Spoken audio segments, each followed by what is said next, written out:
This is another episode of Talks with Tyler ISD, a podcast about the passionate people who have a heart for students. This podcast is brought to you by Texas Bank and Trust. Thank you for joining us for another episode of Talks with Tyler ISD. I'm your host, Jennifer Hines, and joining us today is elementary teacher Meika Fallon. Thank you so much for joining us. We are glad to have you on. Oh, thanks for having me. So you are in a new role now, have been for 2 years, but you've been with Tyler ISD for 9 years. Tell us a little bit about your journey, because now you're in a classroom. Oh, yes. So let's see. When I started, I actually am a transplant. I don't know if you know, but I'm not originally from Texas. So I came from California. I started as a substitute and kind of worked my way up through the ranks. And it's been an amazing experience. I kind of feel like all the different jobs I've held has actually prepared me for the job that I have now. So I know how the business aspect works of a school. I know the human resource side of how to do it. I know what you're looking for when you ask for a substitute to be on campus. I've managed them, I've been one, so I kind of know like all the different aspects of it. So you were administrative assistant at Caldwell. Yes, so you've worked on a campus. Then you moved into administration, helping with managing all of the substitutes for the district.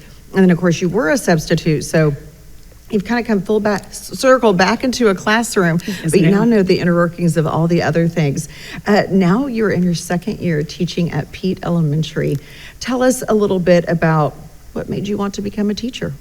Well, you know, one of the things about teaching is you have two experiences. You remember the best teacher you ever had, and you remember the worst teacher Right? you ever had. So And true. my best teacher is the reason why I wanted to be, I know you can't tell, but I was really shy when I was young. Really? I don't think of you and shy. Those words don't go together. Right. But I was really shy when I was young, and I had a good teacher who just kind of talked to me, and she could see something in me and just opened me up. We did a lot of reading, and she showed me just the magic of books and writing and having that ability to express myself without verbally expressing myself. And so it was just a really great experience for me, and I wanted to share that with other students. That's wonderful. So you've been working on your teaching degree, and Yes. tell us a little bit about how that's going. That is bananas. Because I'm working a full-time job. I'm learning all the things that make up being a teacher and what is required. I'm also a team lead, so I have leadership role as well, on top of trying to keep up with my schoolwork and all the compliance things I need to do for my teaching credential. So when you were thinking about being a teacher, now that you're in that role, what's that one thing that you're asking yourself? Can I have more time? Is there just can we add like 10 more hours to a day? Yeah, I love it. Well, a new teacher can be very exciting, very scary, possibly a little overwhelming. All of the above. What kind of support have you been given as you've entered the classroom? My support has been amazing. So of course I have a district mentor. So my first year I had someone from the district who would come and just check on me.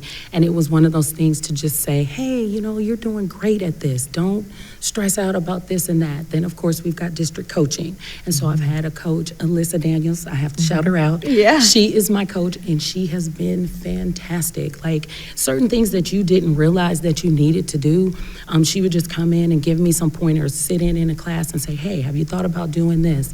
Not to mention my principal, and then of course my master teacher. It's just certain things that they come and they can tweak it. At first I was feeling like, oh my gosh, I'm not doing it right, and that's not what it was about. It was like, this is great, but it could be better. This is awesome, but this could be fantastic. So that's what you want. You want the best outcome for the students.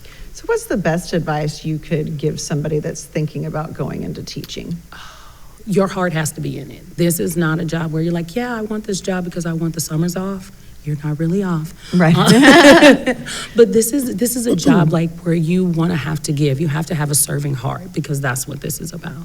So what kind of advice do you have for somebody that they've decided they want to be a teacher, they're preparing for their first year in that teaching job? What would you tell them as they're facing their first year? Be flexible. Be flexible, and don't take it personal. because someone giving you advice, telling you something that you could change, tweak, or make better, it's not personal. If you're in it for the kids, just always remember, put the students first, and what they're asking you is to enhance their experience. So what, you talked about the mentorship and the support. What other kind of support have you received along the way? So I have a friend that is a mentor, and there's those days where you're just down, you're tired, you're like, I don't know if I can do this. Did I make the right choice? And there's always somebody that's a cheerleader that's telling you, you made the right choice, you can do this, you're amazing. Like my team is fantastic.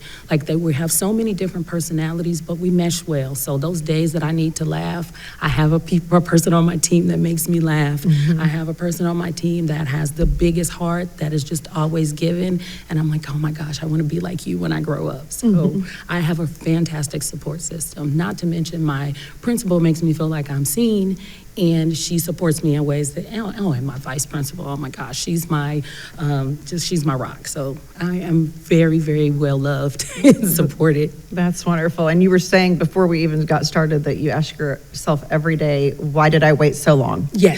Yes, I love what I do. And I know I've said that before, but I mean, I wake up every day, even when it's hard, and I'm excited that I get to do this.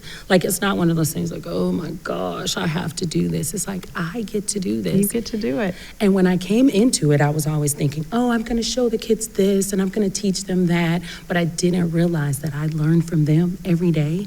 So my demographic of students is a little bit different than other campuses, and I have kids who sometimes don't have enough to eat, but they still come to school with a positive attitude and happy, and they're the most loving. Or kids that have more than some other kids, but instead of being braggadocious about it, they're very just humble and they're willing to share. So it's those things that you see every day, and you're like, wow. Yeah. Those they get it at such a young age. I love that. Well, tell us a little bit about what a day is like in your classroom. Okay, so I teach reading, language arts, and social studies. So a day in my classroom we have some brand new instructional materials that we are using, which I absolutely love. We use Amplify, and in this instruction, it is so much, and it's high quality. So the students get exposed to things that you would not think that students would be able to respond to. So right now, we are on ancient Roman society, third graders can intelligibly discuss with you Julius Caesar and tell you about his contributions or what Rome contributed to the architecture of, modern day society. Third grade. That's pretty impressive. Well, as the teacher, you kind of set the tone and environment for the class. What would you say that's like? Everything in my classes, I have emphasized to them, we are a family. We're going to spend more time together than you probably would with your family at home. So you don't have to like everybody, but we will respect everybody, and we're going to figure out a way to get along with each other. We do a lot of collaborating. There is just a lot of times where they get to sit and discuss and think. And it's fun to try to push them into or propel them in a way start thinking about it like this. And sometimes they surprise me and say things that I didn't expect. And I'm like, oh my gosh, you're awesome. So they ask lots of questions. Lots of questions. So tell me a little bit about what types of activities you do in your classroom. What would I see if I was there? You would see what we call think, pair, share. You would see lots of discussions. You would see read alouds. Oh, on Friday, we did a play. So you will see students doing acting. You will see just so many different things, but I love doing it. Oh, I love that. Well, tell us a little bit about if your students had to describe you or your classroom, what 3 words would they use to describe you and why? Fun. Because I'm we've got to sneak learning in with the fun. If it's not fun, the students aren't engaged. So it has to be fun, it has to be engaging, but it's got to hit what it needs to hit. We've got to cover our teaks. We've got to make sure that we are doing what is required. And then you've got number 2. Word number 2. Word number 2, they would say I have high expectations. So that's a good thing. I know, that's a good thing. Sometimes they don't feel like it's good, but they would definitely say that Ms. Fallon has high expectations, because I do. I require a lot of them, but I feel like when you require it, they will give it to you. And okay, that last word to describe you in the classroom, what do you think it would be? What would my kids say? They would say... It sounds like warm and caring, because yes. You said y'all are a family. Yes, that's what they would say. Because I've told them before, I get on to you because I care about you and I want to see you do your best. So that's the reason we have the high expectations. But yes, I do. I love them very much. Oh, that's wonderful. Well, we were so glad that you became a teacher and chose Tyler ISD. We're glad that you're getting the support that you need in those first few years, and that is a big district initiative for all new teachers coming into the district. What is one thing that you would like somebody at home listening to this know that might be thinking about becoming a teacher? So, I don't know if you can tell, but I'm a woman of a particular age. But it doesn't matter. That is one of the things that I want. If this is something that you want to do, go after it. Don't say, because I spend a lot of time mulling it over. Do I really want to do this? I'm too old to do this.